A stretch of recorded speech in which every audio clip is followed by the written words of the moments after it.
Une tournée sur des charbons ardents pour le chef de la diplomatie américaine. Après une journée de discussion avec les dirigeants turcs et grecs à Istanbul et en Crète, Blinken a rencontré dimanche le roi Abdallah II de Jordanie et le ministre des Affaires étrangères Ayman Safadi à Amman avant de se rendre à Doha pour des entretiens avec l'émir du Qatar, Sheikh Tamim bin Hamad Al Thani. Lors de ces discussions avec l'émir du Qatar, le plus haut diplomate américain a évoqué la nécessité pour Israël d'ajuster ses opérations militaires afin de réduire les pertes civiles et d'augmenter considérablement le volume de l'aide humanitaire arrivant à Gaza.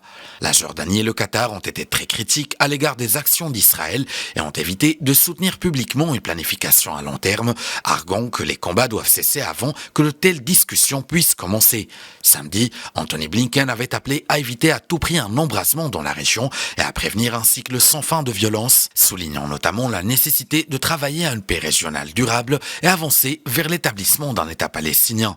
Depuis des semaines, les États-Unis font pression sur Israël pour qu'il laisse entrer à Gaza de plus grandes quantités de nourriture, d'eau, de carburant, de médicaments et d'autres fournitures. De son côté, le Conseil de sécurité de l'ONU a adopté une résolution le 22 décembre appelant à une augmentation immédiate des livraisons. En réponse, il y a 3 semaines, Israël a ouvert Kerem Shalom, ajoutant ainsi un deuxième point d'entrée pour l'aide à Gaza après Rafah.